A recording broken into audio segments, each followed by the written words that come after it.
guys, okay, so I don't know if you can hear it, but there's this humming noise in the background.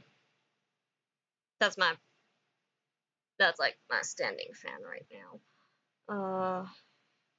Main reason that's on is because I lost AC like last week, or at least 2 weeks ago, maybe. It is freaking hot. It was like, I think one day, maybe last week, it was like 90 degrees, and my thermostat was at like 89. It was that hot, and I didn't even have it set to 89. I had it set to like 60, 65, maybe, yeah, about 60 or 65. That's what I had it set to. But it was 89 in my room, and that hot. So that's getting fixed in the next couple of days. So that'll be great.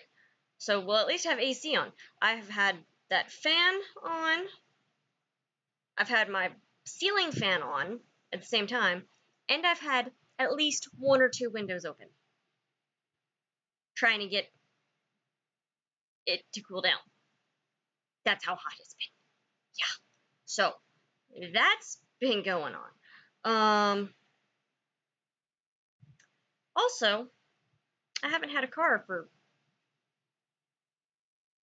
going on a month almost. Month as of tomorrow. So the reason behind that is because, okay, about roughly 3 weeks ago, it started making a grinding noise. Like, I don't know if you're familiar with this tool / piece of equipment, but whenever you take your car to like the shop to get checked out or get your tires changed or whatnot, if you send it in to get your tires changed. Anyway, when you take your car to the shop, they have this tool that takes the wheels off, that takes the tires off of your car. That does like the lug nuts and stuff. And, the lug nut drill. I don't know what to call it, really. But that machine. So they have that machine. And it makes that kind of noise. But yeah, that's what my car was making. Kind of. It was kind of making a mix between that noise and a grinding noise. And when I first heard it, I was like, okay, that's not necessarily normal. I don't think that's a normal noise for a car to make. So we ended up taking it to the shop. Thankfully, I think my dad kind of learned his lesson a little bit. In the sense of, don't try to spend a whole day trying to troubleshoot what could be wrong, and then take it to the dealership / car place. If something's going on that you're not quite sure, might be a good idea to take it to the to the car place first so that they can see what's going on. But yeah, so we took it to the car place 3 weeks ago as of tomorrow, which is going to be Tuesday. And they've had it since. And they don't, sorry, they still don't know what's wrong with it. They found a pin, like one of the sway bar pins or something that was, I think, going bad, so they replaced that, which I guess is kind of a yay thing. I think they were gonna see about fixing the clutch shaft thing. I'm not a big... I'm not mechanically inclined per se. I don't know necessarily how to fix a car. Now, I do know the basics like changing the tire, oil, battery. You know, I know your basic car maintenance. But if it's something like the transmission died, I don't know where to go to get those parts. So I would just rather have the actual car people who know what they're doing. You know, I'd rather have them fix it. But yeah, so they're trying to figure out what's going on with my car. I haven't had a car for a month. Honestly, I am ready for a car. I'm ready for my car back. I want Fred. I miss Fred. Yes, I did name my car Fred. My Jeep that I had. I named her Libby because she was a Jeep Liberty. So, you know, I'm the type of person who kind of names things sometimes. Like, especially if it's a car. If it's a car, I will name it. But yeah. So that's been fun.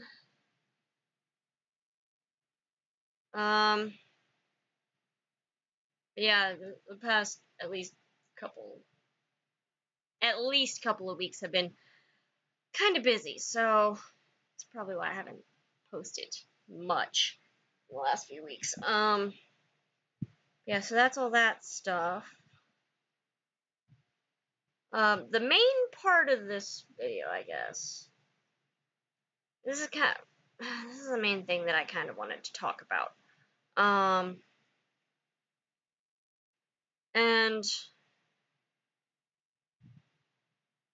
I know some people who know me and who know about this issue that might be watching this video right now. They might be saying, "Hey, why don't you just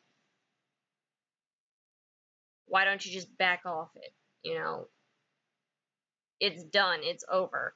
And yes, it is. This issue kind of is over, but I feel like there's kind of a lesson to be learned with this whole thing. Now, anyway, you ever know that one person in your life that you've met, or at least have known, that they think, like, you know, you're friends with them and you're on decent terms with them for a while, but then something happens where they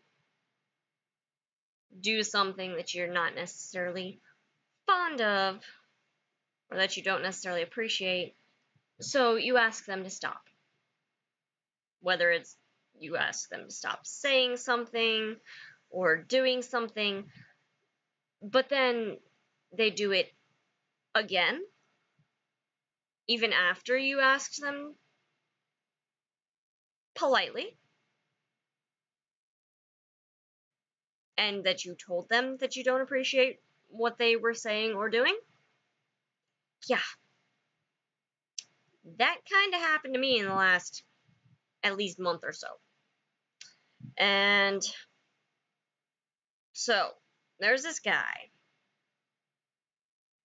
on IMVU that I want to say have been friends with or am friends with, but I don't even know if I want to call him a friend anymore. But anyway, there's this guy that I know. Let's just say that I know. I know him from IMVU. I've known him for a while. And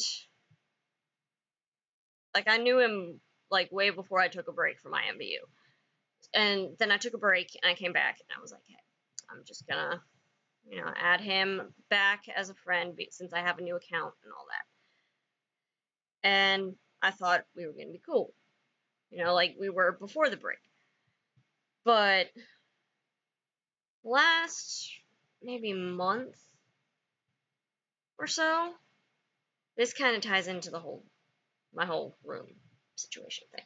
But a couple, like about a month or so ago, maybe even a few weeks ago, he started saying some things about my room that I didn't really like. Like, because he was calling it Family of the Moon Butts, which I don't appreciate that.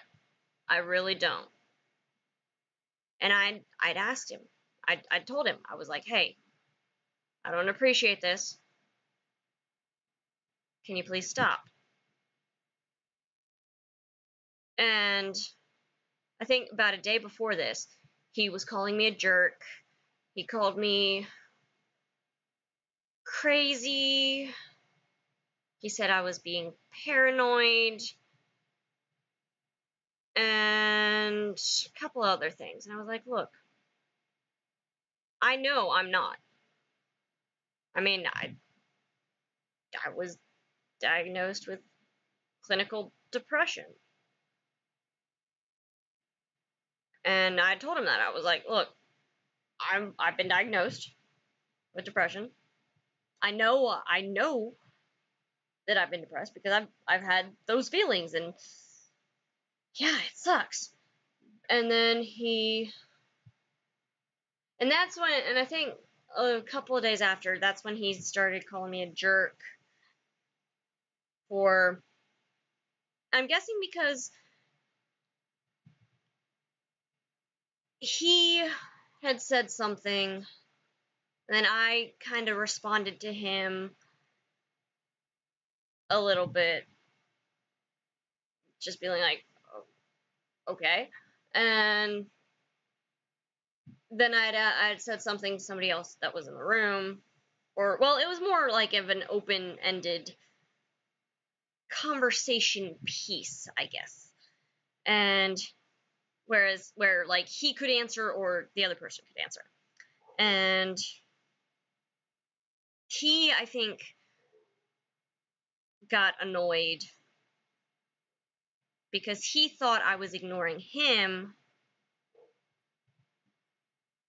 even though I had responded to what he had said.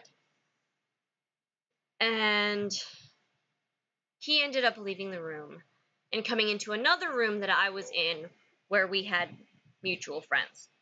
And so I'm like, so once he enters that room, I'm like, hi.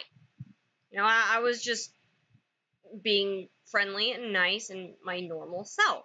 And I was like, hey, and he was just like, he was like, ignores, meaning he was ignoring me.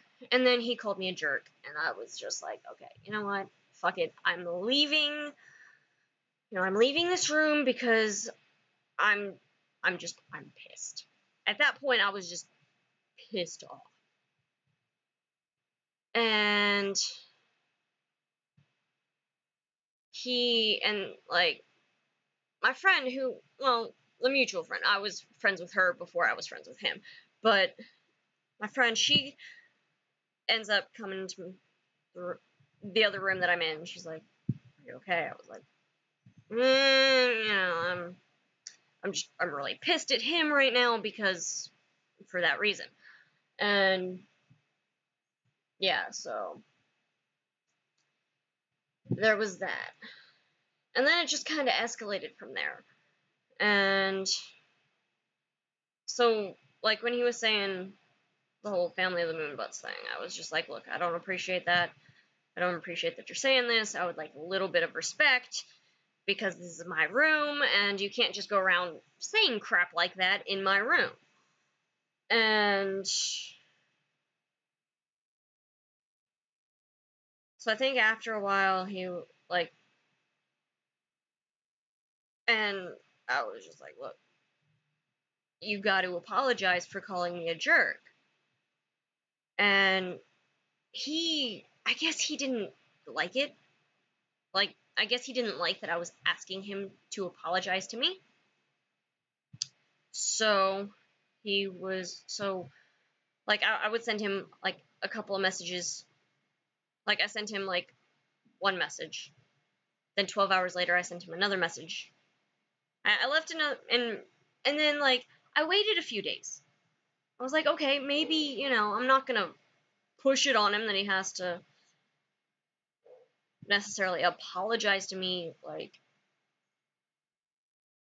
I mean, you know, maybe he's busy. I don't want to, you know, I don't want to send him a message every single second saying apologize, apologize, apologize, because that's just not me.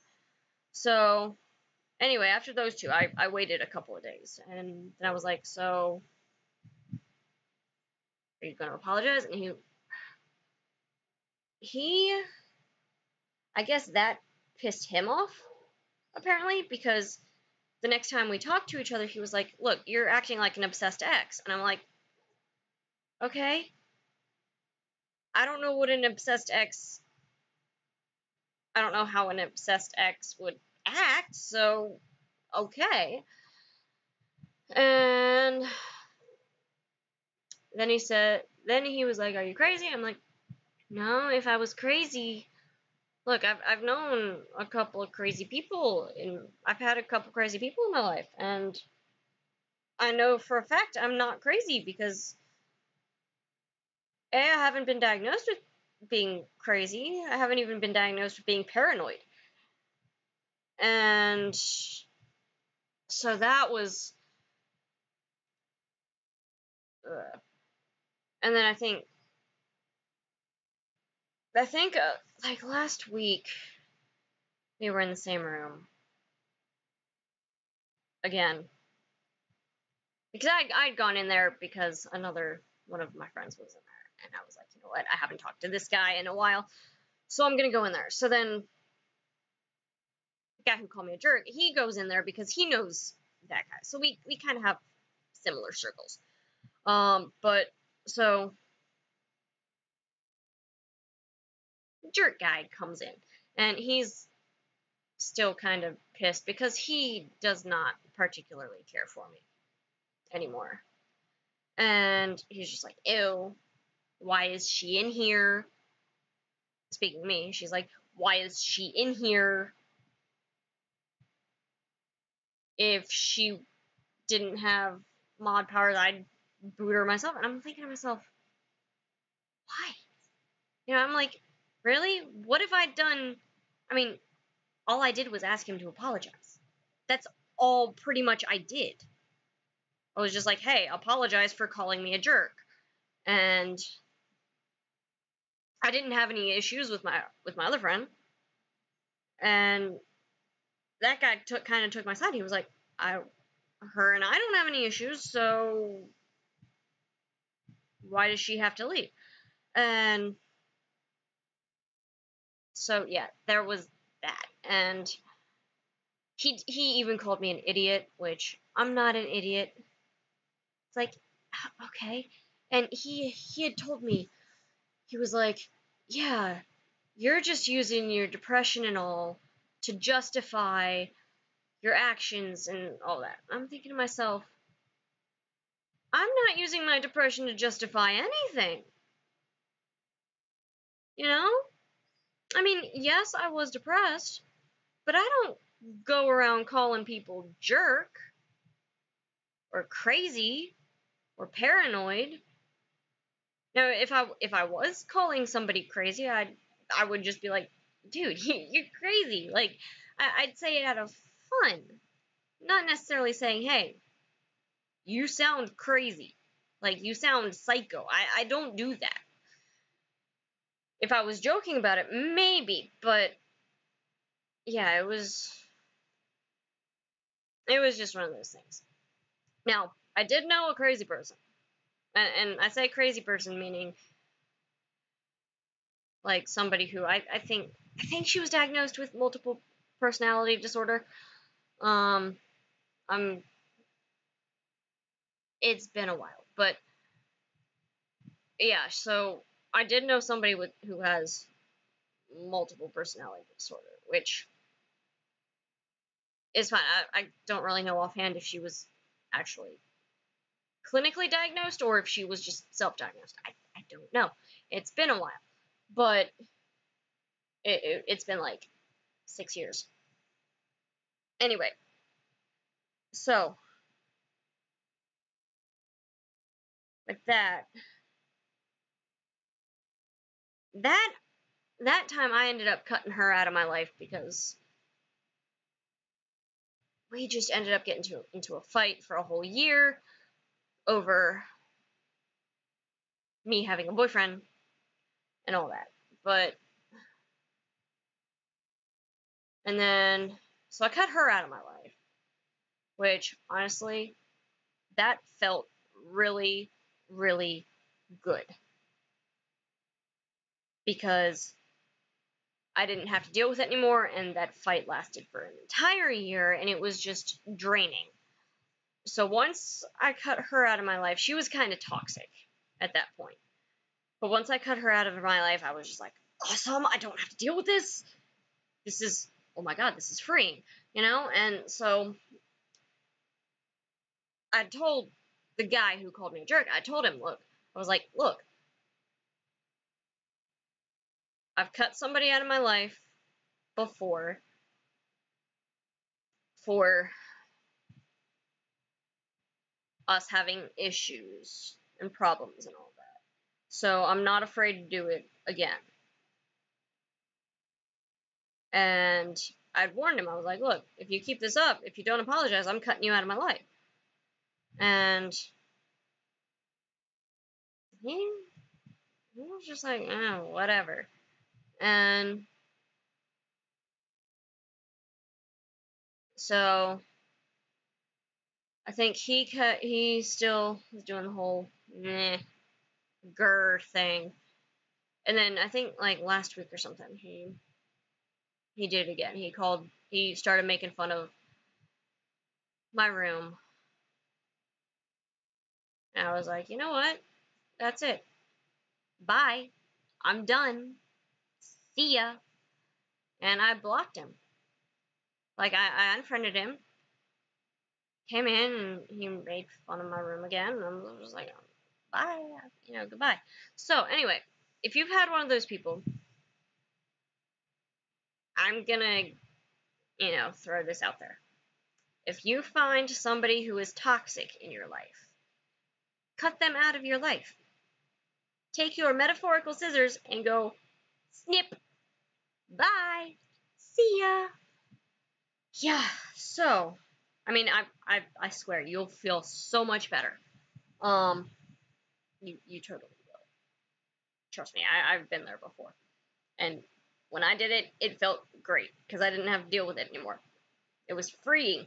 But yeah, so there was that. But yeah, if you ever have somebody in your life like that just has constant negativity and calls you jerk and constantly and just does stuff that you don't like and constantly does stuff that you don't like, then just cut them out of your life. Just don't hang around those people because you don't need that. You don't need that crap. You really don't because it's just it's not healthy. It's not. Sometimes you just got to take care of yourself first and deal with your own problems in your own way and try not to, draw people in who might be negative because then they will probably add their own problems on top of yours and it won't be pretty. So take care of yourself first in most situations. You cannot save everybody. I mean, even if you save one person, you saved somebody, even if that person is yourself. Because Lord knows I've saved myself, So yeah, just yeah. Anyway, that's just me kind of venting a little bit and all. So yeah, I will see you guys later. Hopefully it's sometime soon. Yeah, next time I see you, I'll see you. Bye.